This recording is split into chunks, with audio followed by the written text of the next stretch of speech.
وجهه وعظيم سلطانه، والصلاة والسلام على رسول الله وصحبه الطيبين الطاهرين ومن دعا بدعوته. أما بعد، يا ضيوف الكرام والمستمعين الكرام، هذا الموضوع ساخن وساحر وحساس وحامل بالعواطف والمشاعر. أنا أحاول أن أسلط الضوء على هذا الموضوع بكل ثقة وأمانة وصراحة.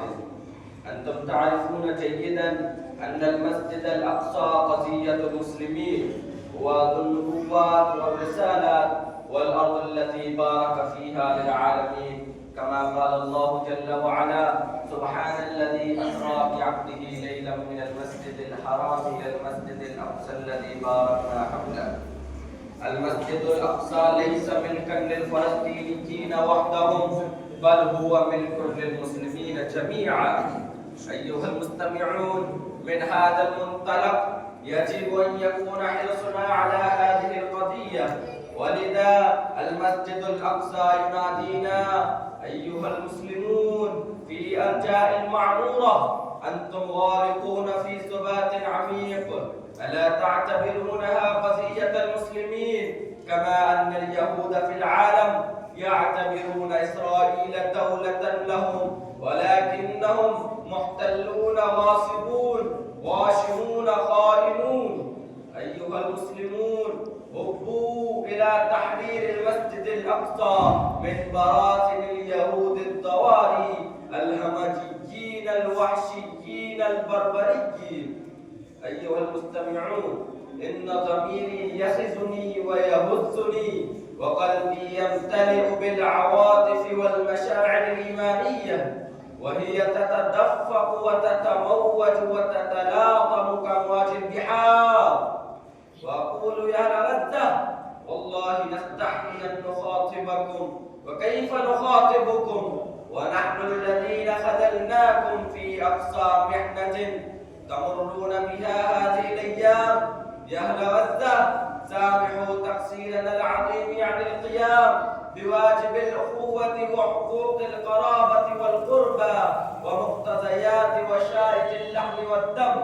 نعم، ما زلنا مشتغلين بأعمالنا اليومية كأن لم يحدث شيء، ولا نزال غارقين في لهونا ولعبنا وافراحنا، ولم نقلل منها شيئا ولا أجلنا منها شيئا، فضلا عن إلغائها تضامنا معكم أو مؤاساة أو مراعاة بظروفكم القاسية العنيفة الرهيبة العسيبة.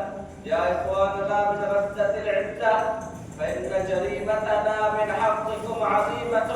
تركناكم فرادا تواجهون أخبث وأبشع عدو لا يعرف إلا القسوة والهمجية والبربرية والضراوة، ولم ير التاريخ مثلها قط في تاريخ الحروب.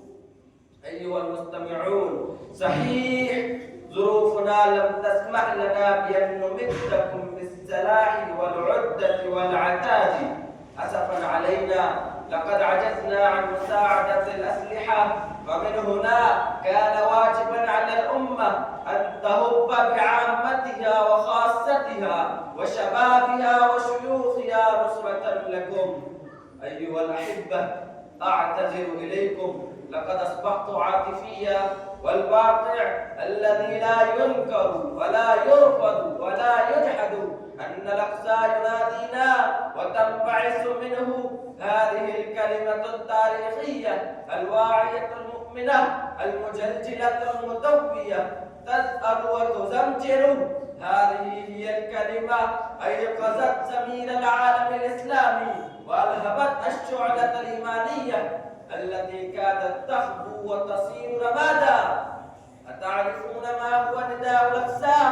ها هو النداء: اسمعوا وعوا. وهذا النداء يشتعل حماسا إيمانيا وتحركا وتوجعا ما آل إليه حال الأمة بؤسا وشقاء.